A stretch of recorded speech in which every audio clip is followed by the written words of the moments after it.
Avec Alinette de Cuisine d'Antan, aujourd'hui nous allons vous proposer la recette du foie gras facile. Un foie gras très simple à réaliser. Pour cette recette, il va vous falloir un plat qui va au four bien sûr, qui peut contenir les deux lobes, du sel blanc, moi j'ai pris là du sel de Guérande de mer, du poivre gris ou noir suivant ce que vous préférez, une terrine avec son couvercle, un emporte-pièce que l'on va fabriquer soi-même avec du carton rigide protégé et enveloppé, un thermomètre de four en inox que vous trouvez partout dans toutes les grandes surfaces, ça vaut à peu près 10 euros, une brique de lait pour tasser votre foie gras et bien sûr un foie gras à température ambiante. Vous séparez les deux lobes. Vous grattez au niveau du fiel légèrement et on va déveiner le foie gras. Vous allez prendre maintenant la veine qu'il y a tout à fait en haut et la tirer délicatement. Si votre foie gras est bien à température ambiante, il n'y aura aucun problème. Vous allez vous aider avec le couteau comme vous voyez là en ce moment. Vous faites tout doucement. Vous voyez, la veine se partage en deux. On le voit comme un V.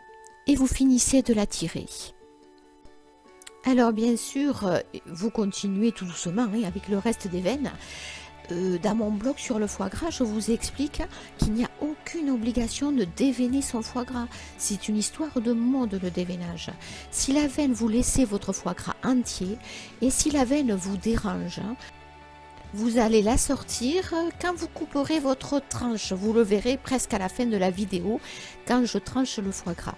Voilà, vous continuez avec le deuxième lobe à triturer encore les veines, des petites veines qui sont pas trop importantes là. Donc vous les enlevez. Il y en a encore une grosse au milieu. Toujours pareil, tout doucement. De toute façon, si votre foie gras est bien à température, vous n'aurez aucun problème pour les enlever. Et voilà, tout est enlevé, vous le mettez dans votre plat à côté de l'autre, vous tassez légèrement, vous salez avec 12 g de sel par kilo de foie gras, vous poivrez avec 3 g de poivre par kilo de foie gras, ça c'est approximativement. Voyez, en poivrant avec du poivre noir, vous voyez ce que vous faites. Si vous prenez du poivre gris ou blanc, vous ne voyez pas ce que vous faites. Vous retournez votre foie gras et vous faites la même chose de l'autre côté. Les 12 g de sel et 3 g de poivre, c'est pour 1 kg de foie gras bien sûr, c'est la totalité. Souvent, la plupart du temps, vous salez pas assez vos foie gras, vous poivrez pas assez. Et c'est ce qui va vous donner également le goût du foie gras. En ce qui concerne la qualité du foie gras, vous regarderez sur mon blog sur le foie gras, je vous explique comment choisir votre foie gras et comment également le préparer avec beaucoup de recettes. N'hésitez pas à vous abonner à ma chaîne, ça change régulièrement. Voilà, maintenant on a terminé. On va le mettre au four à une cuisson à 80 degrés pendant à peu près demi-heure.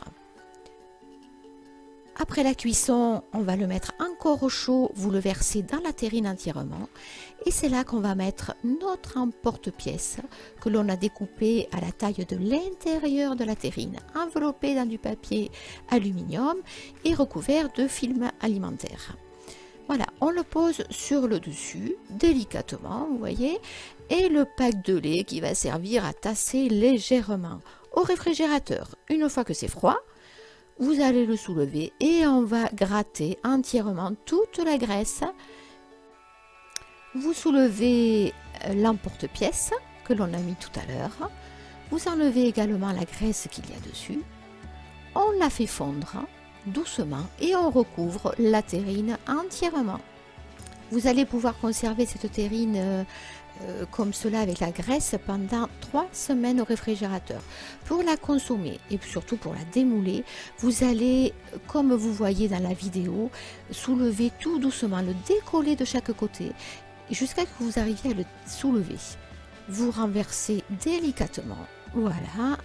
Vous soulevez et normalement votre foie gras est entier. Pour pouvoir faire les tranches délicatement, vous allez mouiller votre couteau dans de l'eau chaude, vous découpez et vous vous aidez de votre main pour pouvoir faire des tranches entières, bien sûr. Regardez ça, si c'est magnifique. Voilà, c'est ce que je vous disais tout à l'heure, une petite veine, vous la gratouillez, vous l'enlevez et ni vu ni connu.